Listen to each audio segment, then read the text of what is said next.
Hey everyone, how's it going? Upon releasing my how-to guide for beginners, I realized I left many things unanswered. You start to take a lot of things for granted as you gain more experience in the game, so I sincerely apologize for leaving these things out originally. Keep in mind that this video, like the last, is primarily for new players. Let's begin! What champion should I pick? Everyone has their own playstyle. It's important to get a grasp of as many different characters as possible. Even if you really like playing one or two, just try each one out every free rotation. Some players favor beefy champions, others prefer damage. Some prefer safety, others prefer aggression. Honestly, YouTube is a great place to see what any champions are capable of. Pick one that you like and search them up. There's bound to be a number of different guides and recorded games to watch. What summoner spells should I use? When you first start the game, your choice of summoner spells is pretty limited. You start off with Ghost, Heal, and Clarity. Ghost and Heal are both great spells for beginners. You can use Ghost to flee from bad situations, and Heal is a clutch way to save yourself if you're about to die. I'd advise against using Clarity though, because it's more of a crutch that you don't want to start relying on as a beginner. Play around with different summoner spells as you unlock them. As many players do, you'll probably find yourself using primarily Flash once you reach level 8. What are runes and masteries? Alright, first of all, I need to make one thing clear. Do not buy runes until you can unlock the highest quality ones at summoner level 20 and higher. Lower tier runes are a trap, as you can't upgrade them and they become a waste of space when you buy better ones. Now that that's out of the way, runes and masteries are ways to slightly augment your character each game. You can have a ton of different mastery pages, and each time you level up, you can place one more mastery down in each page that you have. Early on, you may want to only have a couple different masteries, like one for offense, one for defense, and one for utility. Later on, you may want to optimize your mastery pages for each of your main characters or roles. Why is the enemy tower attacking me? Towers have a simple and predictable artificial intelligence. They prioritize certain targets based on the situation. By default, towers will focus your minions. As long as you have minions for it to attack, it'll attack them. However, if they're all killed, the tower will seek its next target, you. Note the distinct chime when the tower turns its aggression to you. Towers will also switch their aggression to a champion if they inflict damage to one of its friendly champions. When in range of an enemy tower, be extra careful to not damage an enemy champion or else it'll retaliate against you. It's also important to note that most abilities can't harm towers, so stick to using your basic attacks. A powerful strategy to kill an enemy is to bait them into attacking you under your tower and then locking them down with a stun or slow so they can't run away. Just don't overestimate the power of your tower. Enemies may dive you under your tower if you're in a position to be killed and then escape before the tower can kill them. Why do I keep dying? There are two main reasons this is likely happening to you. First, you need to be sure that you're safe behind your minions. Extending too far may cause enemy minions to attack you, and minion damage adds up quickly. Remember to focus on using your abilities to maximize your damage output, and then retreat before you take too much damage. Try to avoid one-sided fights. Like if it's just you, play safe and don't pick fights with more than one enemy at once. Second, if your opponent has more kills than you, then they probably have a snowballing advantage over you. Every time your opponent kills you, they gain advantages over you, which means it's even easier for them to kill you next time. It doesn't mean that you can't beat them, but it does mean that your opponent can afford to make more mistakes than you can. Play safe and wait for your opponent to overstep their mark, then maximize your trade before retreating. Every little advantage you can scrape by with is going to help you a lot more later on. Remember to use potions so you can stay in lane longer so you don't lose out on experience and gold. Just keep these things in mind. Play safe, focus more on trading, and focus less on killing. What are all these things on my screen? Thankfully, the heads-up display in League of Legends is at least a little bit more modest than that in other games, but that doesn't keep it from being at least a little bit confusing. Starting on the top left, you'll see information about the last target you left-clicked on. Clicking on an opponent will give you important details such as their stats, their items, and more importantly, any buffs that they may have on them at any given time. On the top right, you can see an array of stats for the game. Looking from left to right, it shows you the current kill total for each team, then you've got your kills, your deaths, and your assists. Next to that is your creep score, or CS, which counts the number of minions you've slain. To the right of that is the timer. Many important events happen at specific times throughout the game. Just below that is a yellow bar that indicates your ping to the server. The lower the better. Anything higher than around 120 is usually when the game will feel slow and laggy. On the bottom right is the minimap, and this is one of the most important pieces of the display. It's important to try and give it at least a little bit of attention as often as possible to examine the game's progress. Is there a chase going on? Are enemies grouping in one location? Is an enemy approaching your flank and you need to retreat? Also important to note is you can use the minimap as a method of travel by right-clicking on it as you would the ground. On top of the minimap are several buttons, but each of these can be much more easily accessed through hotkeys that you'll learn to use as you progress. Along the bottom, you'll see a bunch of important information about your champion's status. The top row are all of your abilities. You can hover over each one to examine what they do. On the far left is your champion's passive, which is always making an impact and doesn't require any interaction from you. The next four icons are your champion's unique abilities, by default assigned to Q, W, E, and R. Each time you earn a level, remember to choose one to increase its power. To the right of those are your summoner spells, chosen at the start of the game and not exclusive to any champions in particular. Note that when you cast one of your abilities or summoner spells, they go on cooldown, which means you can't use them until the timer reaches 0. On the far right is Recall, which allows you to return to your summoning platform by pressing B. Remember to only recall when in a safe location, such as next to your tower or in the brush. Below these icons are your health and secondary resource, usually mana or energy. The bottom left of the screen shows more detailed information about your champion. Inside their portrait, you'll see your current level, and below the portrait is the amount of experience points you've earned towards the next level. To the right of that, you'll see your champion's total attack damage, ability power, attack speed measured in attacks per second, movement speed, armor, and magic resistance. Then you have your inventory, including all the items you've purchased. Items that you may use are a brighter color and can be activated by pressing the associated number, much like a champion ability. The seventh item in your inventory is the trinket. I'll get to that later. Below that is your current gold. Clicking on this will open the item shop, though you can't purchase anything until it lights up when you're closer to the summoning platform. Finally, on the left of the screen is your team and their current health. If any of them are currently resuscitating, their icon is grayed out and you can see how long until they revive. You may also use certain abilities directly on their portrait so you don't miss in a hectic teamfight. The green circle next to their portrait lets you know if their ultimate is available or not. Use this to plan when you engage the enemy with one or more of your allies. What are objectives? Objectives are little goals for your team to achieve to make the game winnable. Knowing how to prioritize objectives is something that comes with experience, and is arguably the biggest influence in a player's rank and ability to win games. Your team has limited resources with which to attack, defend, or claim objectives, so learning to prioritize is a big step. If you win a big fight and some enemies get away, it's often a lot more efficient just to take nearby objectives rather than chase the enemy for kills. Structures are the most common objectives. Each lane has its own outer turret, inner turret, inhibitor turret, and inhibitor. Each of these claimed structures is a big victory for your team, as they reduce the enemy's visibility and gives your team more control over the battlefield. The deeper the tower, the higher its priority. For example, it may be worth losing an outer turret if it means your team can claim an inner turret in return. Destroying an enemy inhibitor is basically the end of that lane. You can keep pushing forward into the enemy's nexus turrets, but those are usually very difficult to claim. Upon destroying an inhibitor, your minions traveling down that lane get a massive buff, and an occasional super minion will spawn. These minions require a lot of effort to kill, meaning your team will have an advantage in taking other objectives. If the enemy doesn't send some of its resources towards stopping super minions, they're surely going to start losing their nexus turrets. It's kind of like adding a 6th champion to your team. It's important to note, though, that inhibitors do respawn, meaning you have to make use of this window of opportunity to take other objectives such as more enemy towers, jungle buffs, and the boss monsters Dragon and Baron Nashor. What are Dragon and Baron Nashor, and what do they do? These are two boss monsters that are highly contested neutral advantages. Both of these monsters deal a lot of damage, so trying to take them while the enemy is nearby could result in a bloodbath. It's often best to wait for an opening, sneak it before the enemy can react to it, or try to bait the enemy into an ambush. Dragon spawns early in the game and respawns every 6 minutes after it's killed. Each time one team claims the final blow on Dragon, that whole team gains a stacking buff that lasts all game.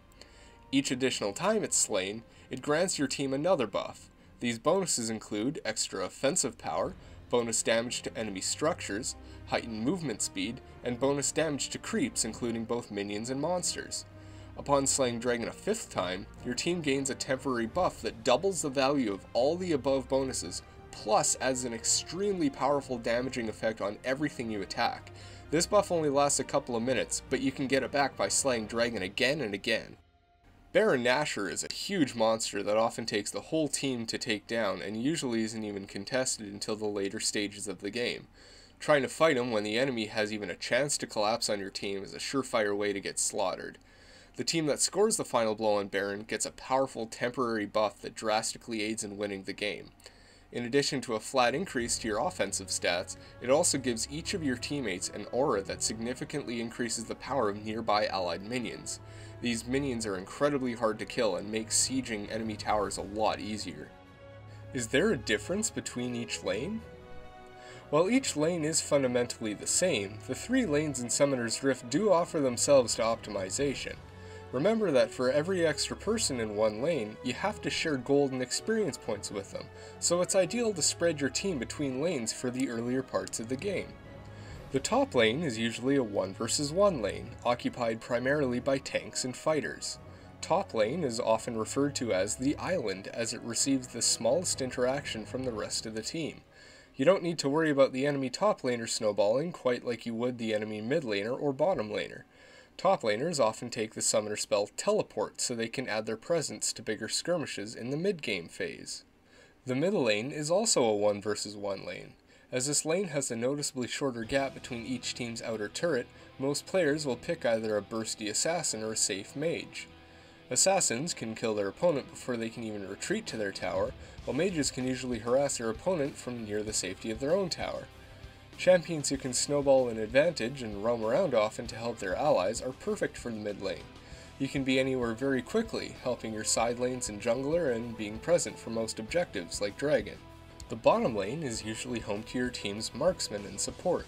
Since marksmen gain more advantages out of gold than experience and levels, it's not as detrimental having a partner to lane with.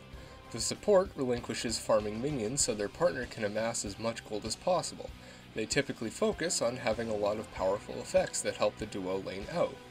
Many supports have at least one of the following: Sustain for keeping health high so you can maximize your stay in lane, Poke for whittling enemies down and forcing them out of lane, Initiation so your duo can kill the other and gain advantages from that, or Peel, disengaging from an enemy's initiation and turning the fight around. What is the jungle role? The jungle role is an important position for one person from each team to take, at least in player versus player. The jungler doesn't go to a lane.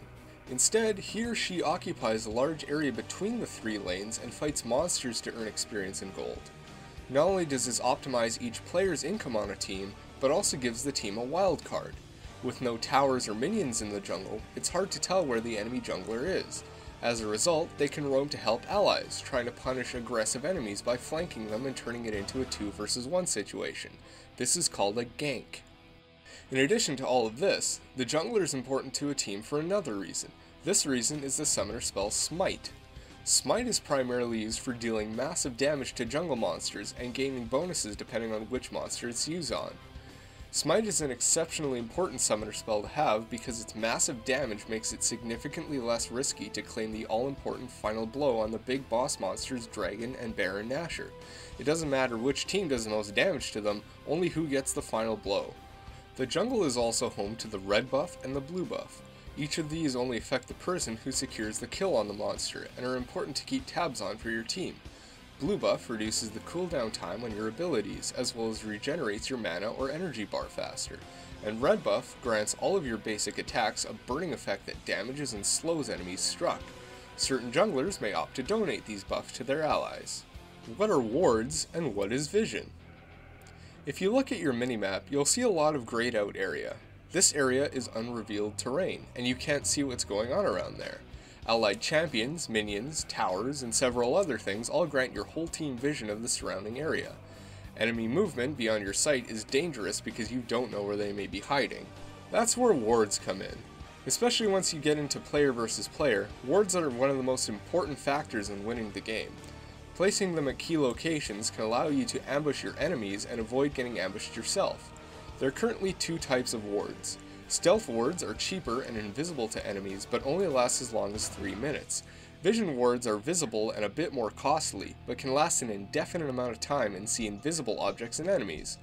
Warding isn't something that can be mastered by reading a guide or watching a video. It's all about experience. Pay attention to where your allies ward and why they may have warded there. What are trinkets? Trinkets are items you can get for free at the item shop at any point in the game. They play a vital role in vision. At level 9, these trinkets automatically upgrade for free to a more powerful version of themselves. Once you hit level 9 and your trinket has upgraded itself, you may then upgrade it even further for a little bit of spare gold. It's important to note that since they're free and they have their own unique item slot, there's no reason to not have a trinket in your inventory. The most common trinket is called the warding totem.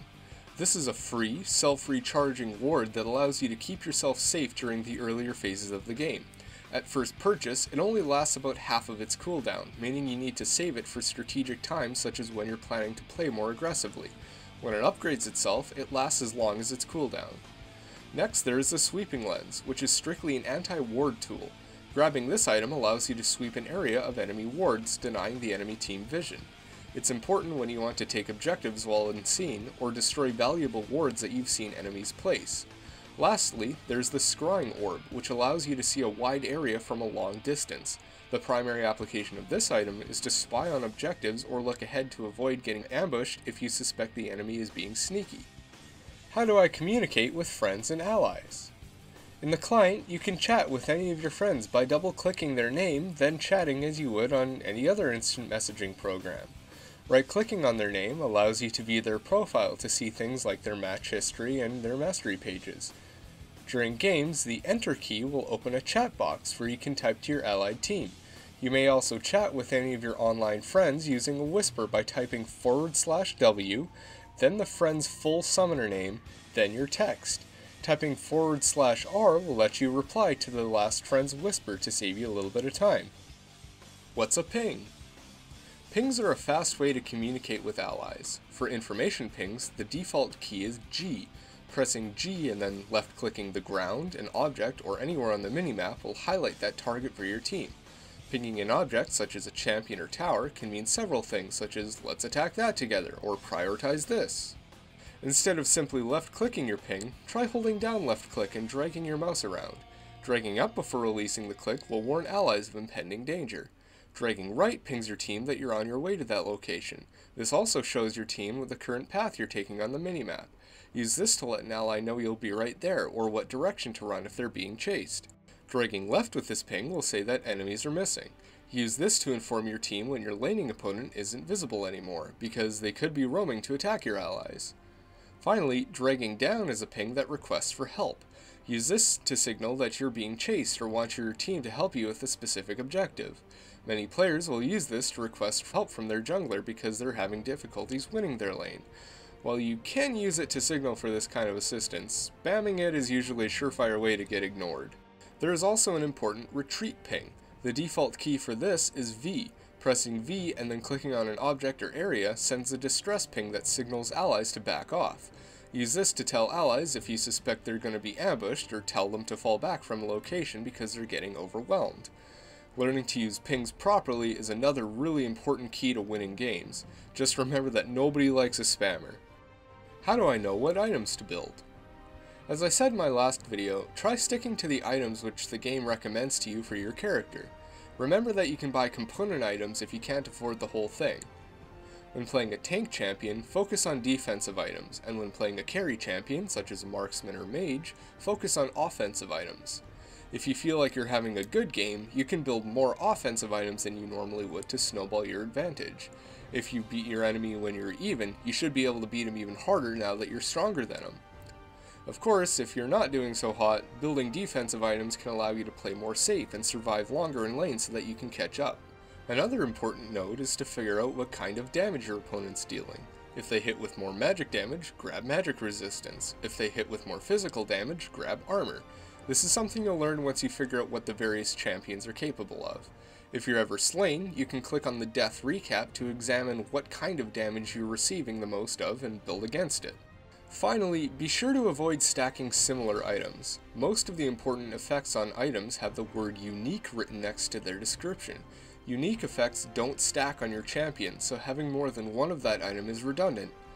Remember that if you ever make a mistake in purchasing and haven't left the shop yet, you can press undo instead of sell to get the full purchase price back. When should I leave my lane to group up with my team? This is something that mostly comes with experience. You want to stick around your lane as much as possible early in the game. If you leave lane and your opponent doesn't, then you're making your tower vulnerable and losing out on potential gold and experience as well. However, if your opponent leaves lane and you don't, then they may be roaming to ambush some of your allies or take an objective like Dragon. When your opponent goes missing, remember to signal it to your allies. From there, you can either push your lane hard to try to take their tower, or try to follow them to turn their ambush against them. If either outer turret falls in your lane, then your laning phase is usually over. At this point, you typically shove minions off of your tower to force your opponent back to lane to shove it back. During this time, you can roam to help your allies in various situations. This is also where wards come in handy. If you can tell what the enemy team's doing, you can usually counter it with your own actions. For example, if they're trying to fight Dragon, you and your team can collapse on them. Or if they're all roaming towards bottom lane to take your tower, you can decide to either go try to save it or have your team push for other objectives. What are all these other cues? The main game mode in League of Legends is called Classic, which is carried out usually on the 5-on-5 map Summoner's Rift. The main goal is to get to and destroy the enemy nexus. This is the map that the game is primarily balanced around. You can pick to play Blind, where all 10 players choose at once and you don't see what you're up against until the match starts. You can pick to play Team Builder, where you pick your champion and position before you even enter a queue, so you get to play what you want every time. Or once you've permanently unlocked a few champions, you can also enter Draft queue. In Draft, players pick their champions in order, so you may pick your champion according to the matchup. There is also a classic game mode held on the Twisted Tree line, which is 3-on-3. The main differences are that there is one less lane and one less tower in each. In lieu of the jungle monsters with buffs, there are capture points that give bonuses to your team, and in lieu of Dragon and Bear and Nashor, there is the boss monster Vilemaw. There are also two other permanent game modes. One is called All Random, All Mid, or ARAM, which is played on the Howling Abyss map. This game forces you to play a randomly selected champion and forces you down a single lane with no jungle or side lanes. Note that you cannot recall, shop at a store, or regenerate health on the summoning platform until you're slain. The other permanent game mode is called Dominion, held on the Crystal Scar map. Unlike other game modes, this one is all about capturing and defending points on the map. Upon capturing a point, it becomes like a turret that helps to defend your allies. For each tower one team holds over the other's next permanently loses 1 point of health per second, up to 5 per second if the one team has every point. Additionally, Riot adds temporary game modes such as Hexakill and Ultra Rapid Fire occasionally to spice things up. What if player versus player intimidates me? Don't let that get you down. Some people dive right into it while others tread lightly. Fight against other players when you're ready to. It doesn't hurt to try it early though. When you're new, the game pits you up against other new players, and that's often the best time you'll ever have playing. When you're new, no one judges you for how good or bad you are, and verbal abuse and toxic players are all at a minimum. I'm not a super competitive person, so I stayed pretty far from PvP for a while. Curiosity would get the best of me, and I'd play one here or there. Eventually, I got more comfortable with it and would play more and more, but even I still play against bots quite a bit. Heck, I have a couple of friends who keep playing just against bots, and they've been at this game for years. You may have heard about the awful community in this game, but that's mostly found in higher level play and ranked. My biggest tip is to not go in with a primary goal of winning, but rather learning. Watch your allies and how they play. Try new champions, learn the matchups, experiment with wards, ask questions. Have fun with it. League of Legends is a game. I sure hope you found this video informative. Just remember that if you ever have any questions, shoot a question in the comments and I'll do my best to answer it. I'm sure most people you play with will be happy to answer questions too, no matter how simple or complex. Allow me to wish you the best of luck in succeeding and having fun games. See you on the battlefield!